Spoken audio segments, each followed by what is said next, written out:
right, joining us is Monique Whitney. She's Executive Director of Pharmacists United for Truth and Transparency. And I guess, first of all, Monique, welcome to the program. I want to start with, what is a pharmacy benefit manager? Because I saw that kind of all over your website. How are you doing today? I'm great. Thank you. Thank you so much for having me on. Pharmacy benefit manager. That's the kind of thing that people don't usually hear every day, but we all know about them. If you are somebody who has insurance, then your pharmacy benefit manager is the one that issues your prescription card. So a lot of people think of it like your pharmacy insurance. Okay. They're like the gatekeeper too on the decisions and stuff as well, or? Oh yeah. Okay, so let's get into that, I guess, because you're saying that they're driving up the costs of prescription medications. I think most people haven't realized that things are going up. What? Yeah, I know. Yeah, right. I mean, and that's gone up tremendous. So how are they doing that?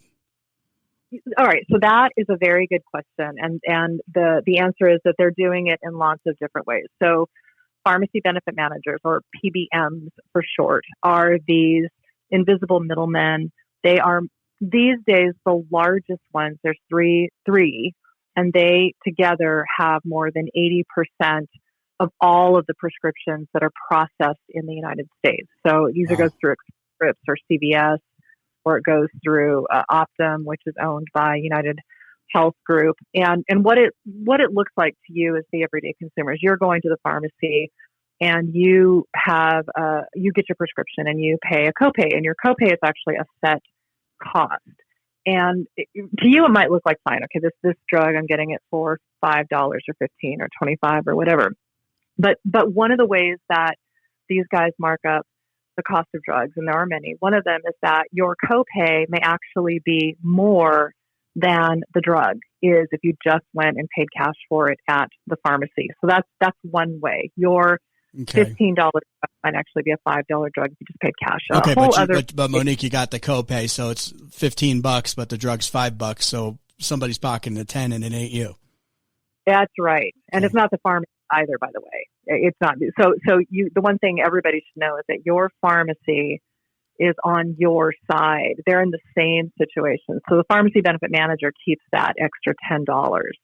And on the other side of the counter, one of the ways that they're also making things bad is that they will not reimburse the pharmacy for the full cost of that drug. So if you paid a $15 copay and the drug was really a $5 drug, they might actually pay that pharmacy $4, and the pharmacy loses $1 in the dispensing of the drug. So not only are you, the consumer, paying more, but your pharmacy is also paying out of their own pocket to dispense that drug. And that money goes directly to the PBM.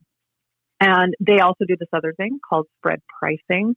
This is where they add a markup to the price that they charge the patient's pharmacy plan payer. For almost all of us, that is going to be our employer. If you get your insurance through your employer pays a portion of your prescription, and very often that price is way marked up. And the reason for that is because you'll hear PBMs talk about how they're the good guys. They negotiate low drug prices because, those drug manufacturers are so bad. They do negotiate the prices. They get a price concession. They call it a rebate, but really what it is it's just a lower negotiated price. But they then go and they charge the same price, the markup price, to the employer.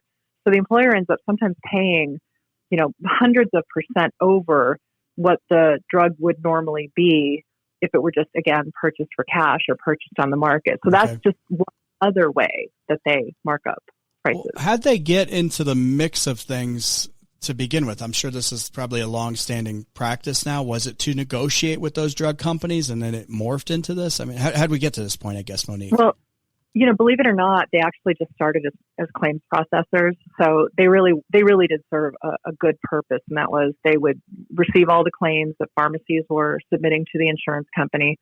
They would adjudicate the claims. They would make arrangements for the reimbursements, and that was fine.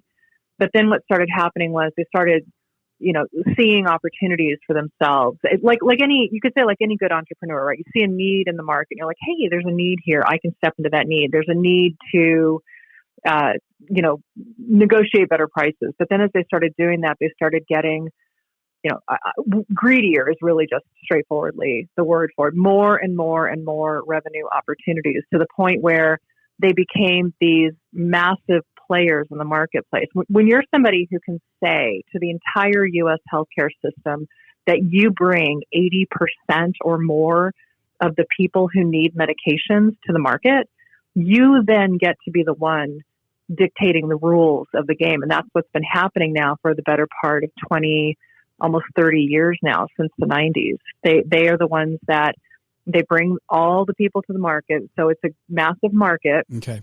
And you are a pharmacy, you end up in a position where if you want to have customers or patients to serve, you're at whatever the mercy is of these contracts. Well, let me ask you this, and folks are talking with Monique Whitney, who's Executive Director of Pharmacists United for Truth and Transparency.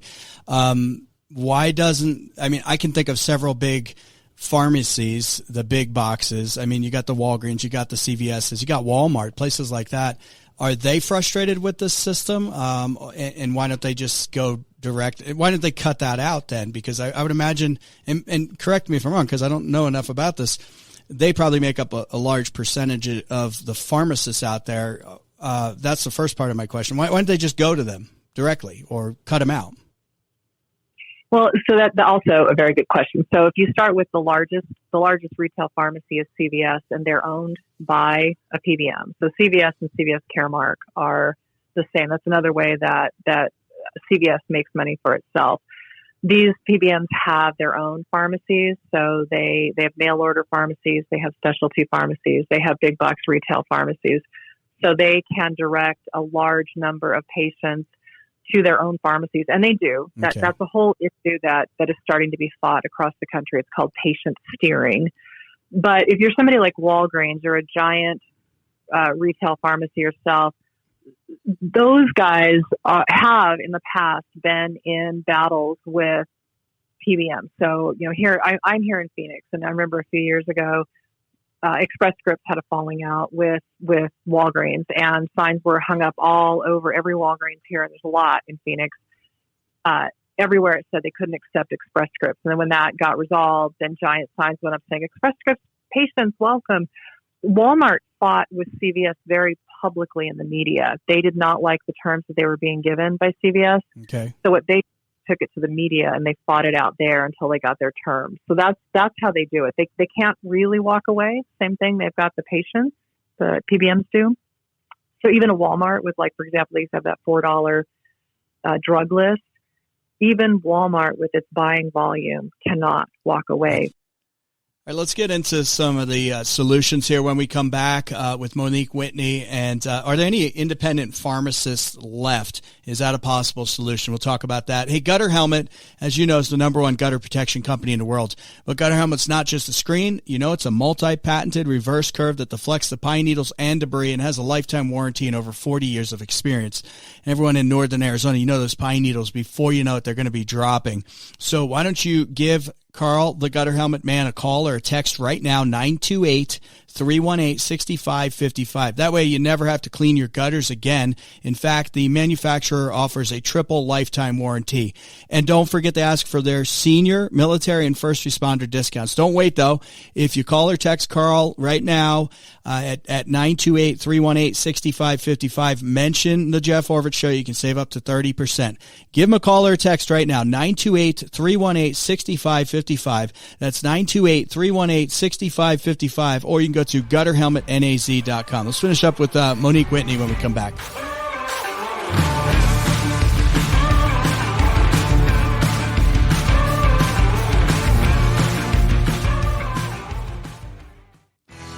We'll get back to Monique Whitney here in just a second. I got more questions for her on these prescription drug prices. Don't forget to go to talkwithjeff.com right now. Click on sponsors and giveaways. And we've got our Namarco's Pizza giveaway this week. $40, and we will be drawing that here on tomorrow's program. So you got to get that in now before the end of the show. Talkwithjeff.com, click on sponsors and giveaways, and just fill it out real quick. Get it in. And Olivia and I will announce the winner on tomorrow's program. Check out Namarco's with 3 locations in Flagstaff, West Side over there by Target, downtown, and then they've got the East Side location right there where the old Village Inn was. Great stuff, great lunch specials. You can get that where they have a bunch of different toppings.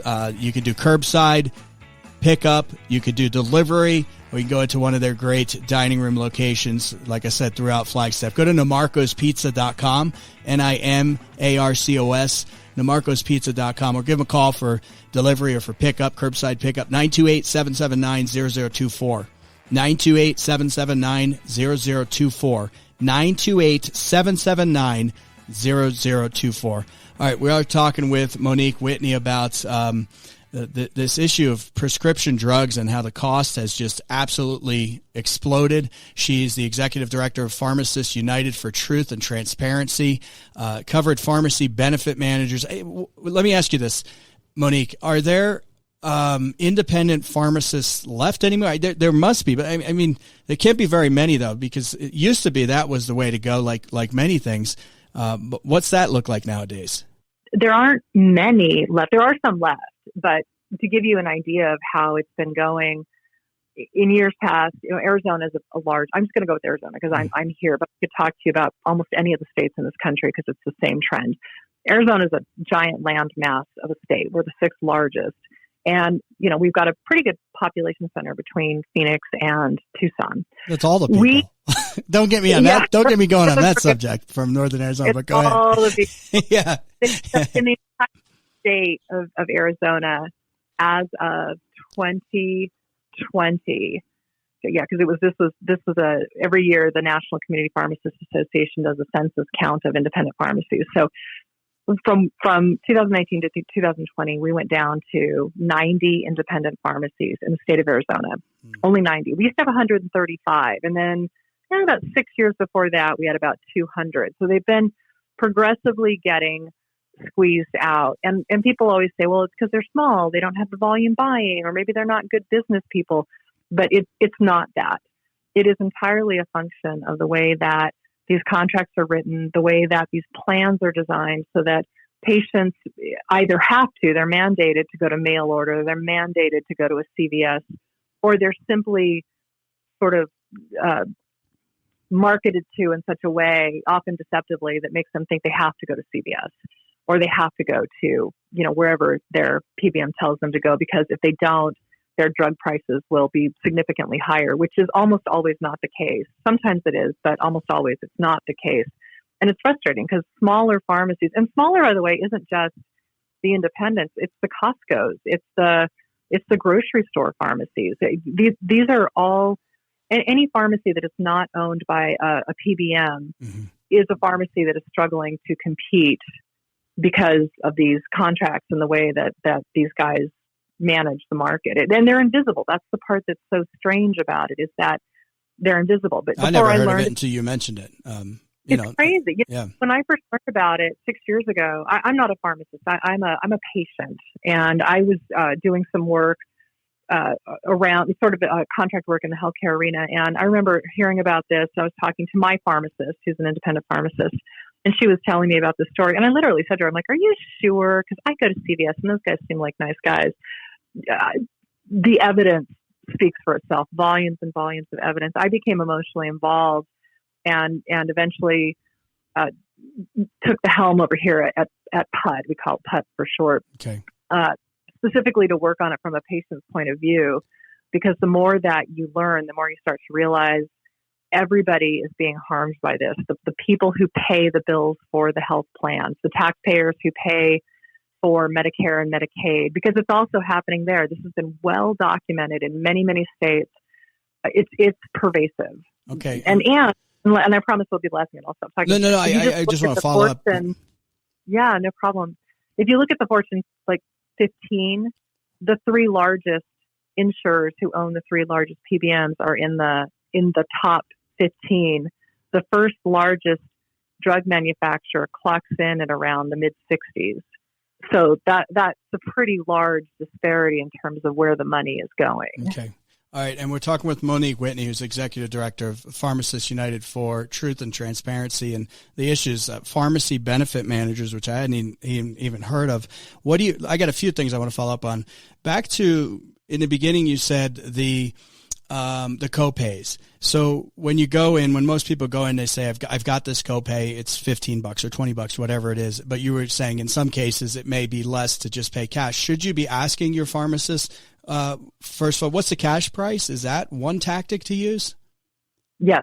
Yeah, I totally. Okay. I totally will do that. Okay. And then the other issue is you mentioned some pretty big heavy hitters. I mean, the Walmarts, the Costcos that have pharmacies. I've gone to Safeway, your grocery stores. I mean, a lot of these places have the pharmacy in it. How do you know what's a pharmacy benefit managed owned organization? Like you mentioned, CVS is. Is that another way to kind of combat this, which is to go to those that are not owned by that? Give me your insight on that. So, yeah, that's another really good question. So it's not immediately apparent to any consumer because they don't say we're owned by an insurance company. Mostly, if you want to go to a pharmacy that is not owned by a PBM, mostly you're going to have to get online and look at, what are Express Scripts holdings or what are, CVS's holdings. These guys have, it's so bizarre. They have so many different pharmacies with different names. If you're being routed to a mail order pharmacy, you are almost certainly being routed to a PBM owned pharmacy. If you are if you have something like a network where there's preferred pharmacies and I guess non-preferred pharmacies, there's a strong possibility that your preferred pharmacies are owned by the PBM because they try to lure people over to where they will make the money. And they often can do this just by saying something like, we can give you a better price. Now, what's fascinating about that is that they can do that. They can make deals like, we'll give you 2 months, we'll give you 3 months for the price of 2 months, for example. Okay. But all the other pharmacies in their network, because by law, they are required to have adequate network coverage in any state. All the other pharmacies are contractually forbidden from making similar deals. So if you have a pharmacy and I come along and I'm CVS and I say, I'm going to offer your patients a deal where they can get 3 months of prescription for the price of 2, you cannot then come back and say, oh, well, wait a minute, I'll offer you the same deal to stay at my pharmacy. I could kick you out of the network for doing that. So it creates extremely uneven footing for pharmacies who are just out there trying to, serve their patients, to have their patients then be taken away. If you're a consumer, how you'll know if it's a PBM-owned pharmacy is almost always, if they're luring you away with terminology like preferred networks or, sweetheart deals on medication.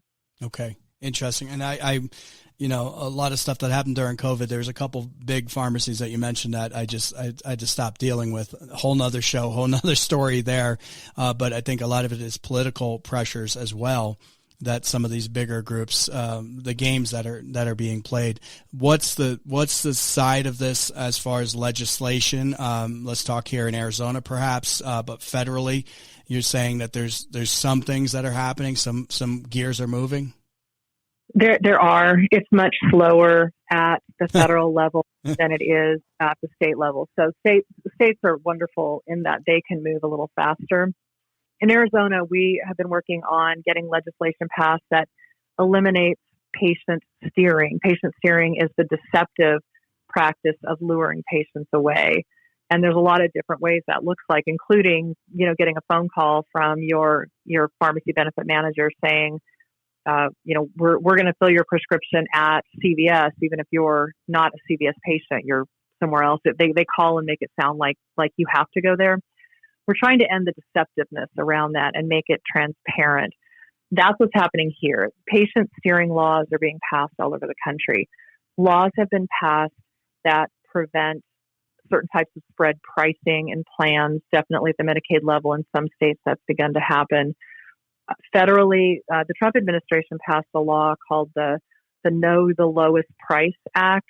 That means that patients are allowed to ask their pharmacists, and pharmacists are allowed to tell their patients if there is a therapeutically equivalent drug that is less money that they can then purchase. It used to be contractually mandated that pharmacists couldn't disclose that information, called a gag clause. So that's been eliminated thanks to the Trump administration. We are now working on, there was a law introduced by Chuck Grassley and Ron Wyden called the, all of a sudden the name has gone out of, that's okay. It's like the Fair Pricing Act. Okay. And that has slowed down a little bit. We're hoping to get it moving again. So these are just some of the examples that are going on up there. And it's a hard topic, to be honest with you, Monique. So, I mean, with everything going on and we're dealing with, wars and inflation, COVID just ended overnight the other day, things like that. It's hard to get people's, attention, but people know they're paying more. And I think we've all been really educated as to why. Well, keep me up to date on this one. And if you can, send us some specific, if there's any Arizona bills at the legislature right now that tackle this, if you can send the bill numbers, because we have a lot of these folks on the program, so it'll be interesting to talk to them about it, especially if the ones sponsoring any of these bills. Absolutely, I'd be happy to. The one that's in play right now is Senate Bill 1161. That's the one for anti-patient steering, and I will definitely. Who's the author of that or a sponsor? That is Senator Nancy Bartow. Okay, yeah, she's been on quite a few times, so let's get her back on that. Okay, Monique, I appreciate all the info. Keep us up to date, and just I don't want to go back to like snake oil, being sold at the pharmacies, and back in the day though, things seem to be just a little more simple. You go there and you deal with someone, and hey, I need that aspirin or whatever the heck it was, and now it's just like everything. We've become overly complex and complicated, unfortunately. I agree. Well, I appreciate your time, and definitely will stay in touch. In this era of cybersecurity risks, don't forget to get your free cybersecurity and your free technology risk assessment by going to sunstatetech.com. And since 2007, Sunstate Tech has been helping Arizona businesses and municipalities operate quickly and safely. They handle cybersecurity, managed IT services, voice over IP, and more. And with things being more complicated than ever before, you need somebody like Sunstate Tech on your side to help you out and make sure those systems are all safe and secure. Go to sunstatetech.com today to get your free, no obligation technology risk assessment. That's sunstatetech.com. Go check it out. Keep your business and your company safe and moving faster than the competition. sunstatetech.com.